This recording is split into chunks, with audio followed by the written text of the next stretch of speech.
रोमांच हो जाता है। लेकिन वह जितनी पापिष्ठा है, उतना ही मेरा चित्त उसके लिए व्यथित हो रहा है। मैं यह विचार करके व्यग्र हो जाता हूँ कि नरक के दूत अंतकाल तक उसे जलाते रहेंगे।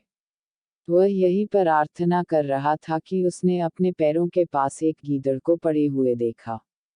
उसे बड़ा आश्चर्य हुआ, क्योंकि उसकी कुटी का द्वार बंद था। ऐसा जान पड़ता था कि वह पशु उसके मनोगत विचारों को भांप रहा है। वह कुत्ते की भांति पूंछ हिला रहा था। पापनाशी ने तुरंत सलीब का आकार बनाया और पशु लुप्त हो गया। उसे तब ज्ञात हुआ कि आज पहली बार राक्षस ने मेरी कुटी में प्रवेश किया। उसने चित्तशांति के लिए छोटी सी प्रार्थना की और फिर थायस का ध्यान करने लगा। उसने अपने मन में निश्चय किया, हर इच्छा से मैं अवश्य उसका उद्धार करूंगा। तब उसने विश्राम किया। दूसरे दिन उषा के साथ उसकी निद्रा भी खुली। उसने तुरंत ईश्वरना की और पालम सनत से मिलने गया, जिनका आश्रम वहां से कुछ दूर था। उसने संत महात्मा को अपने स्वभाव के अनुसार प्रफुल्लचित से भूमि खोदते पाया। पालम बहुत वृद्ध थे। उन्होंने एक छोटी सी फुलवाड़ी लगा रखी थी। वनजंतु आकर उनके हाथों को चाटते थे और पिशाचादि कभी उन्हें कष्ट न देते थे। उन्होंने पापनाशी को देखकर नमस्कार किया। पापनाशी ने उत्तर देते हुए कहा, भगवान तुम्हें शांति दे। पालम, तुम्हें भी भगवान शांति दे। यह कहकर उन्होंने माथे का पसीना अपने कुर्ते की आस्तीन से पोंछा। पापनाशी बंधुवर, जहाँ भगवान की चचार होती है वहाँ भगवान अवश्य वर्तमान रहते हैं। हमारा धर्म है कि अपने संभाषणों में भी ईश्वर की स्तुति ही किया करें। मैं इस समय ईश्वर की कीर्ति प्रसारित करने के लिए एक प्रस्ताव लेकर आपकी सेवा में उपस्थिति हुआ हूँ। पालम, बंधु पापनाशी, भगवान तुम्हारे प्रस्ताव को मेरे काहू के बेलों की भांति सफल करे। वह नित्य प्रभात को मेरी वाटिका पर उस बिंदुओं के साथ अपनी दया की वर्षा करता है और उसके प्रदान किए हुए खोरों और खरबूजों का आस्वादन करके मैं उसके असीम वात्सल्य की जय जयकार मानता हूँ।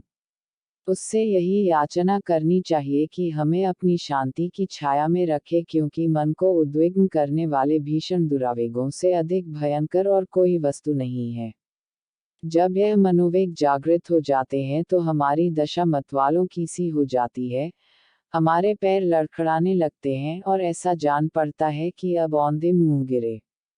कभी भी इन मनोवेगों के वशीभूत होकर हम घातक सुखभोग में मग्न हो जाते हैं। लेकिन कभी भी ऐसा भी होता है कि आत्मवेदना और इंद्रियों की अशांति हमें नैराश्य में डुबा देती हैं, जो सुखभोग से कहीं सर्वनाशक है। बंधुवर, मैं एक महान पापी प्राणी हूँ, लेकिन मुझे अपने दीर्घ जीवन काल में यह अनुभव हुआ है कि योगी के लिए इस मलिनता से बड़ा और कोई शत्रु नहीं है। इससे मेरा अभिप्राय उस असाध्य उदासीनता और क्षोभ से है जो कोहरे की भांति आत्मा पर पर्दा डाले रहती है और ईश्वर की ज्योति को आत्मा तक नहीं पहुंचने देती। मुक्तिमार्ग में इससे बड़ी और कोई बाधा नहीं है, और असुरराज की सबसे बड़ी जीत यही है कि वह एक साधु पुरुष के हृदय में क्षुब्ध और मलिन विचार अंकुरित कर दे। यदि वह हमारे ऊपर मनोहर प्रलोभनों से आक्रमण करता तो बहुत भय की बात न थी। पर शोक, वह हमें क्षुब्ध करके बाजी मार ले जाता है। पिता एंटोनी को कभी किसी ने उदास या डहकी नहीं देखा। उनका मुखड़ा नित्य फूल के समान खिला रहता था। उनके मधुर मुस्कान ही से भक्तों के चित्त को शांति मिलती थी। अपने शिष्यों में कितने प्रसन्न मुस्कानचित रहते थे। उनकी मुखकांति कभी मनोमालिन्य से धुंधली नहीं हुई। लेकिन हाँ, तुम किसी प्रस्ताव की चर्चा कर रहे थे। पापनाशी बंधु पालम, मेरे प्रस्ताव का उद्देश्य केवल ईश्वर के महात्म्य को उज्ज्वल करना है। मुझे अपने सत्परामर्श से अनुग्रहित कीजिए, क्योंकि आप सर्वज्ञ हैं और पाप की वायु ने कभी आपको स्पर्श नहीं किया। पालम बंधु पापनाशी, मैं इस योग्य भी नहीं हूँ कि तुम्हारे चरणों की रज भी माथे पर लगाऊं, और मेरे पापों की गणना मरुस्थल के बालुकनों से भी अधिक है। लेकिन मैं वृद्ध हूँ और मुझे जो अनुभव है, उससे तुम्हारी सहर्ष सेवा करूंगा। पापनाशी, तो फिर आपसे स्पष्ट कह देने में कोई संकोच नहीं है कि मैं इस्कंद्रिया में रहने वाली थायस नाम की एक पवित्र स्त्री की अधोगति से बहुत दुखी हूँ। वह समस्त नगर के लिए कलंक है और अपने साथ कितनी ही आत्माओं का सर्वनाश कर रही है। पालम बंधु पापनाशी, यह ऐसी व्यवस्था है जिस पर हम जितने आंसू बहाएं कम हैं। भद्रश्रेणी में कितनी ही रमणियों का जीवन ऐसा ही पापमय है। लेकिन इस दुरवस्था के लिए तुमने कोई निवारण विधि सोची है? पापनाशी बंधु पालम, मैं इस्कंद्रिया जाऊंगा, इस वेश्या की तलाश करूंगा और ईश्वर की सहायता से उसका उद्धार करूंगा। यही मेरा संकल्प है। आप इसे उचित समझते हैं? पालम प्रिय बंधु, मैं एक अधम प्राणी हूँ, किंतु हमारे पूज्य गुरु एंटोनी का कथन था कि मनुष्य को अपना स्थान छोड़कर कहीं और जाने के लिए उतावली न करनी चाहिए। पापनाशी पूज्य बंधु, क्या आपको मेरा प्रस्ताव पसंद नहीं है? पालम प्रिय पापनाशी, ईश्वर न करे कि मैं अपने बंधु के विशुद्ध भावों पर शंका करूं, लेकिन हमारे श्रद्धेय गुरु एंटोनी का यह भी कथन था कि जैसे मछलियां सूखी भूमि पर मर जाती हैं, वही दशा उन साधुओं की होती है जो अपनी कुटी छोड़कर संसार के प्राणियों से मिलते जुलते हैं। वहां भलाई की कोई आशा नहीं। यह कहकर संत पालम ने फिर कुदाल हाथ में ली और धरती गोड़ने लगे। वह फल से लदे हुए एक अंजीर के वृक्ष की जड़ों पर मिट्टी चा रहे थे। वह कुदाल चला ही रहे थे कि झाड़ियों में सनसनाहट हुई और एक हिरन बाग के बाड़े के ऊपर से कूदकर अंदर आ गया। वह सहमा हुआ था, उसकी कोमल टांगे कांप रही थीं। वह संत पालम के पास आया और अपना मस्तक उनकी छाती पर रख दिया। पालम ने कहा, ईश्वर को धन्य है जिसने इस सुंदर विंजंतु की सृष्टि की। इसके पश्चात पालम संत अपने झोंपड़े में चले गए। हिरन भी उनके पीछे पीछे चला। संत ने तब ज्वार की रोटी निकाली और हिरन को अपने हाथों से खिलाई। पापनाशी कुछ देर तक विचार में मग्न खड़ा रहा। उसकी आंखें अपने पैरों के पास पड़े हुए पत्थरों पर जमी हुई थीं। तब वह पालम संत की बातों पर विचार करता हुआ धीरे धीरे अपनी कुटी की ओर चला। उसके मन में इस समय भीषण संग्राम हो रहा था। उसने सोचा संत पालम की सलाह अच्छी मालूम होती है। वह दूरदर्शी पुरुष हैं। उन्हें मेरे प्रस्ताव के औचित्य पर संदेह है, तथापि थायस को घात पिशाचों के हाथों में छोड़ देना घोर निर्दयता होगी। ईश्वर मुझे प्रकाश और बुद्धि दे। चलते चलते उसने एक तीतर को जाल में फंसे हुए देखा जो किसी शिकारी ने बिछा रखा था।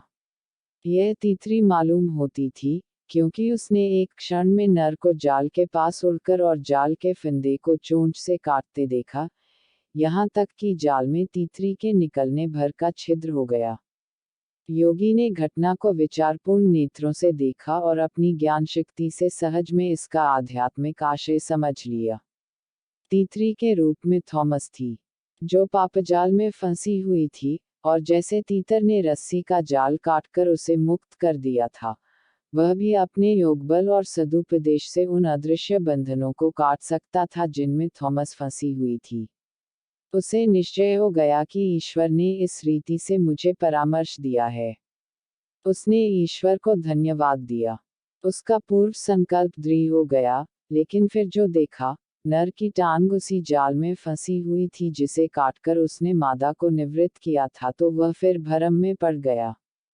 वह सारी रात करवटें बदलता रहा। उषाकाल के समय उसने एक स्वप्न देखा। थायस की मूर्ति फिर उसके सम्मुख उपस्थित हुई। उसके मुखचंद्र पर कलुषित विलास की आभा न थी, न वह अपने स्वभाव के अनुसार रत्नजटिल वस्त्र पहने हुए थी। उसका शरीर एक लंबी चौड़ी चादर से का हुआ था, जिससे उसका मुंह भी छिप गया था। केवल दो आंखें दिखाई दे रही थीं, जिनमें से गाढ़े आंसू बह रहे थे। यह स्वप्न दृश्य देखकर पापनाशी शोक से विह्वल हो रोने लगा और यह विश्वास करके कि यह दैवीय आदेश है, उसका विकल्प शांत हो गया। वह तुरंत उठ बैठा, जरीब हाथ में ली जो ईसाई धर्म का एक चिन्ह था। कुटी के बाहर निकला, सावधानी से द्वार बंद किया, जिसमें विंजंतु और पक्षी अंदर जाकर ईश्वर ग्रंथ को गंदा न कर दे जो उसके सिरहाने रखा हुआ था। तब उसने अपने प्रधान शिष्य फलदा को बुलाया और उसे शेष 23 शिष्यों के निरीक्षण में छोड़कर केवल एक लाला चोगा पहने हुए नील नदी की ओर प्रस्थान किया।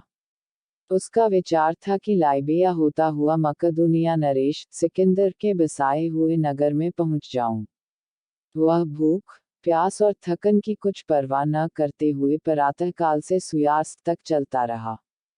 जब वह नदी के समीप पहुंचा तो सूर्य क्षितिज की गोद में आश्रय ले चुका था और नदी का रक्तजल कंचन और अग्नि के पहाड़ों के बीच में लहरें मार रहा था। वह नदी के तटवर्ती मार्ग से होता हुआ चला। जब भूख लगती किसी झोपड़ी के द्वार पर खड़ा होकर ईश्वर के नाम पर कुछ मांग लेता। तिरस्कारों, उपेक्षाओं और कटुवचनों को प्रसन्नता से शिरोधार्य करता था। साधु को किसी से आमर्ष नहीं होता। उसे न डाकुओं का भय था, न वन के जंतुओं का, लेकिन जब किसी गांव या नगर के समीप पहुंचता तो कतराकर निकल जाता। वह डरता था कि कहीं बालवृंद उसे आंख में चौली खेलते हुए न मिल जाएं अथवा किसी कुएं पर पानी भरने वाली रमणियों से सामना न हो जाए जो घड़ों को उतार कर उससे हास परिहास कर बैठें। योगी के लिए यह सभी शंका की बातें हैं। न जाने कब भूत पिशाच उसके कार्य में विघ्न डाल दें। उसे धर्मग्रंथों में यह पकड़ भी शंका होती है कि भगवान नगरों की यात्रा करते थे और अपने शिष्यों के साथ भोजन करते थे। योगियों की आश्रम वाटिका के पुष्प जितने सुंदर हैं, उतने ही कोमल भी होते हैं, यहाँ तक कि सांसारिक व्यवहार का एक झोंका भी उन्हें झुलसा सकता है, उनकी मनोरम शोभा को नष्ट कर सकता है। इन्हीं कारणों से पापनाशी नगरों और बस्तियों से अलग अलग रहता था कि अपने स्वजातीय भाइयों को देखकर उसका चित्त उनकी ओर आकर्षित न हो जाए। वह निर्जन मार्गों पर चलता था। संध्या समय जब पक्षियों का मधुर कलरव सुनाई देता और समीर के मंद झोंके आने लगते तो अपने कंटोप को आंखों पर खींच लेता कि उस पर प्रकृति सौंदर्य का जादू न चल जाए। इसके प्रतिकूल भारतीय ऋषि महात्मा प्रकृति सौंदर्य के रसिक होते थे। एक सप्ताह की यात्रा के बाद वह सिलसिल नाम के स्थान पर पहुंचा। वहां नील नदी एक संकरी घाटी में होकर बहती है और उसके तट पर पर्वत श्रेणी की दोहरी मेंसी बनी हुई है। इसी स्थान पर मिस्र निवासी अपने पिशाच पूजा के दिनों में मूर्तियां अंकित करते थे। पापनाशी को एक बृहदाकार स्फिंक्स ठोस पत्थर का बना हुआ दिखाई दिया। इस भय से कि इस प्रतिमा में अब भी पैशाचिक विभूतियां संचित न हों, पापनाशी ने सलीब का चिन्ह बनाया और प्रभु मसीह का स्मरण किया। तत्क्षण उसने प्रतिमा के एक कान में से एक चमगादड़ को उड़कर भागते देखा। पापनाशी को विश्वास हो गया कि मैंने उस पिशाच को भगा दिया जो शताब्दियों से इन प्रतिमा में अड्डा जमाए हुए था। उसका धर्मोत्साह बा, उसने एक पत्थर उठा